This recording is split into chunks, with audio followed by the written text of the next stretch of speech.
चलिए, हम लोग देख चुके हैं, कहां तक देख चुके हैं? जियोथर्मल एनर्जी तक।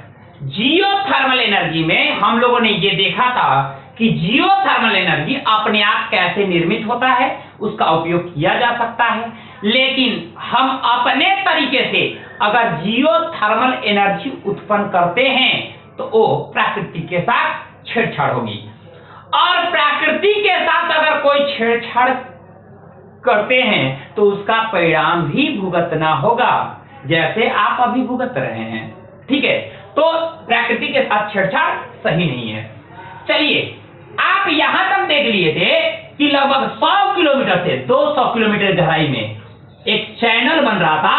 उस चैनल का नाम था गुटेनबर्ग चैनल।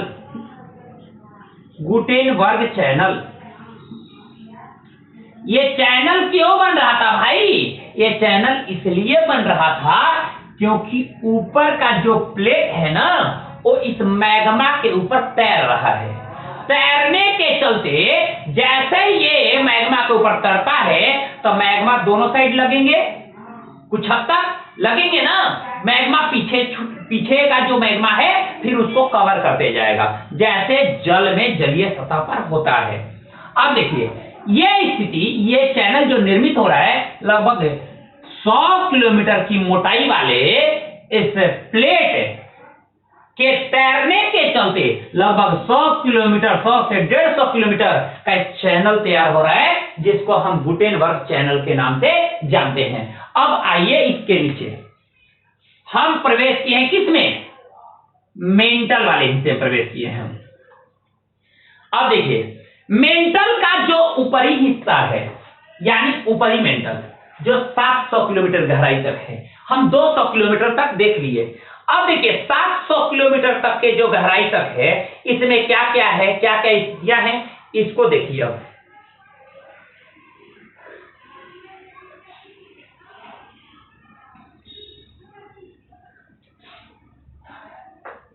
जैसे जैसे हम नीचे आएंगे तापमान बढ़ता जाएगा। 700 किलोमीटर की गहराई तक आते आते लगभग 2000 डिग्री से लेकर के 3000 डिग्री सेल्सियस तक तापमान हो जाएगा। लगभग, ध्यान रखिएगा, लगभग 2000 से 3000 डिग्री सेल्सियस तक तापमान हो जाएगा 700 किलोमीटर गहराई तक जाते जाते। और एक बात आपको बता दें कि ये जो स्थिति बनी है, यहां जो स्थिति बनी है, ये स्थिति खास करके जैसे जैसे हम बोले हैं, जैसे जैसे गहराई में जाएंगे तापमान बढ़ता जाएगा।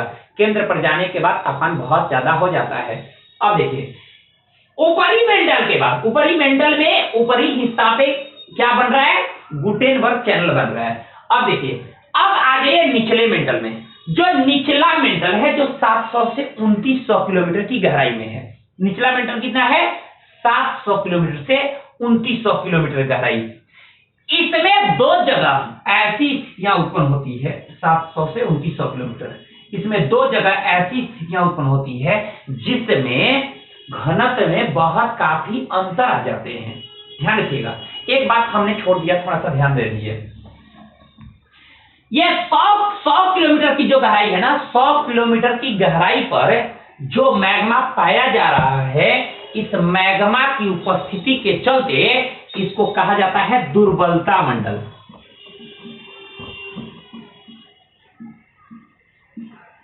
दुर्बलता मंडल।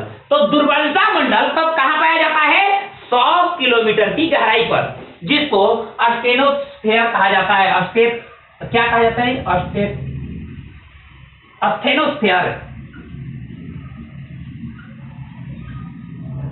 स्टेनोस्फेयर कहा जाता है, दुर्बलता मंडल। अब देखिए, जो स्टेनोस्फेयर है यानी दुर्बलता मंडल पर कौन तैर रहा है? प्लेट तैर रहे हैं। और दुर्बलता मंडल पे ही एनर्जी बहुत ज्यादा उत्पन्न होता है, जो 800 डिग्री से लेकर के 1200 डिग्री सेल्सियस तक होता है। तो ध्यान रखिएगा, दुर्बलता मंडल की कितने किलोमीटर गहराई में है? तो लगभग 100 किलोमीटर गहराई में है। और इसी दुर्बलता मंडल पर कौन तैर रहा है? प्लेट तैर रहे हैं। और ये प्लेट दुर्बलता मंडल के साथ घर्षण उत्पन्न करके यहां भारी मात्रा में एनर्जी उत्पन्न करते हैं। इसको ध्यान दे दीजिएगा। चलिए, अब मेन मुद्दे पर आ जाते हैं। हम बात कर रहे थे निचले मेंटल की। निचले मेंटल में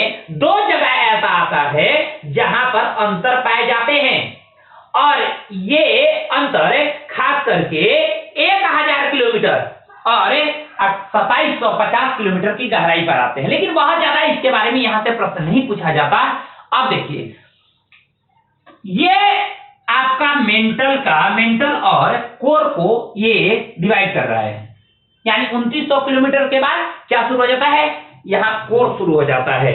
तो जो 2900 किलोमीटर के गहराई के बाद जो कोर शुरू होता है, यहां पर जो क्षेत्र इसको विभाजित करता है ना, यानी मेंटल को कोर से अलग करने वाला जो क्षेत्र है उसको कहा जाता है गुटेनबर्ग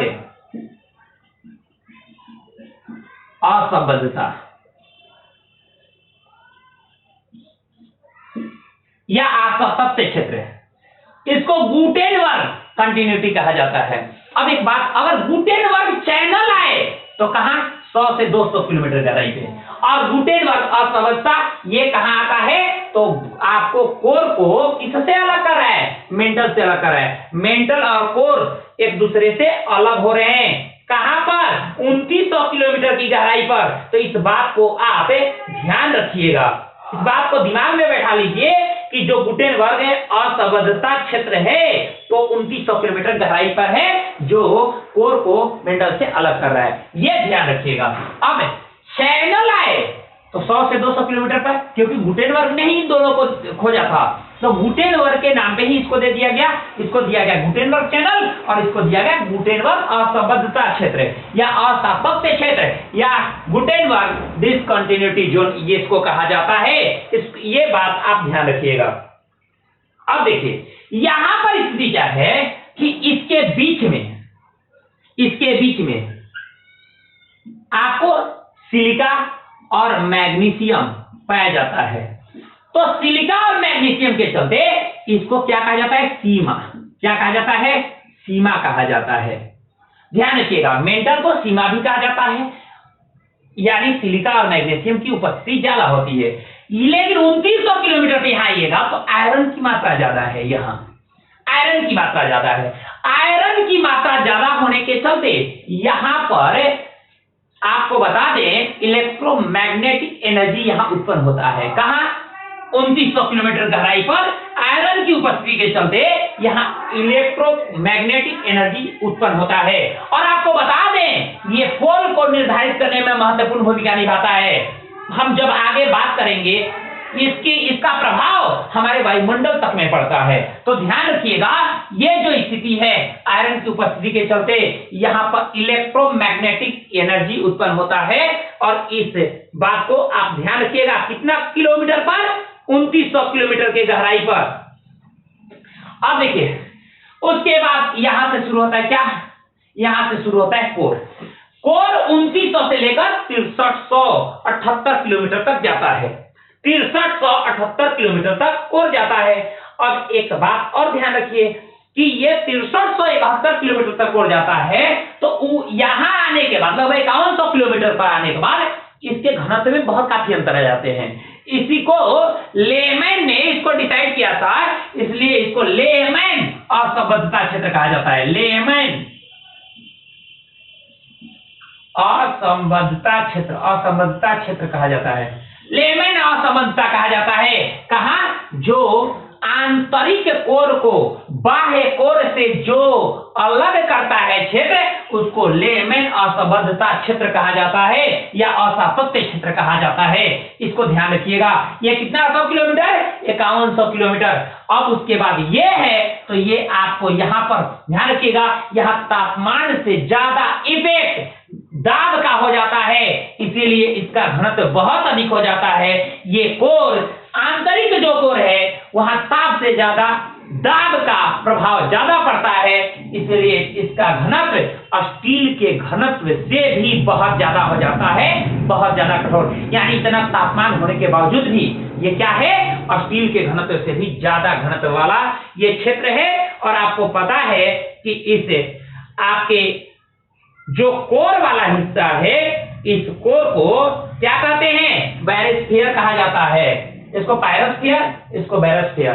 तो ध्यान रखिएगा, इन सारी चीजों को आप दिमाग में बैठा लीजिए, क्योंकि ये सारी चीजें जो हैं वो आप लोग के लिए बहुत ही इंपॉर्टेंट है। लेमेन असफलता कहाँ है? 5100 किलोमीटर। ये किसको अलग करता है? बाह्य कोर को आंतरिक कोर से अलग करता है। गुटेनबर्ग असफलता ये किसको अलग करता है भाई? तो गुटेनबर्ग असफलता किसको अलग करता है? तो मेंटल को कोर से अलग करता है।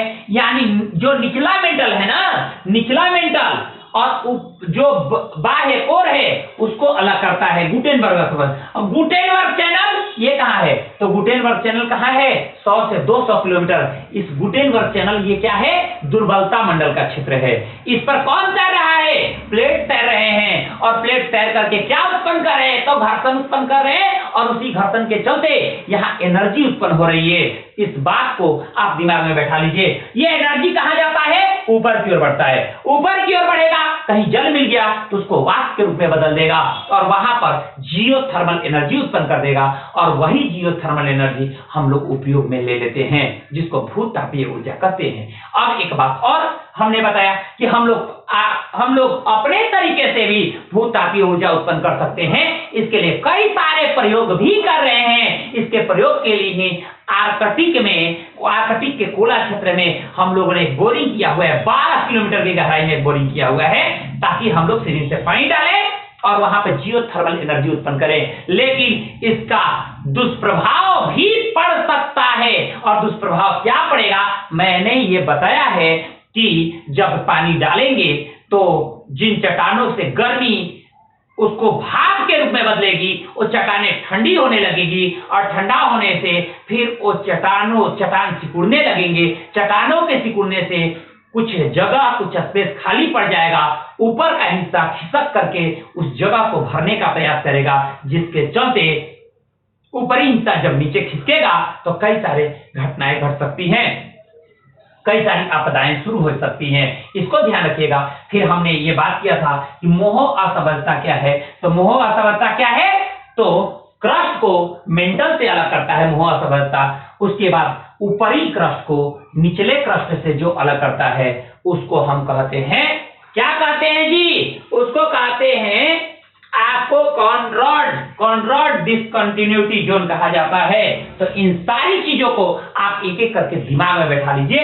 ये कोई ज्यादा विशेष नहीं है, इसके बारे में अब लिखवाते हैं।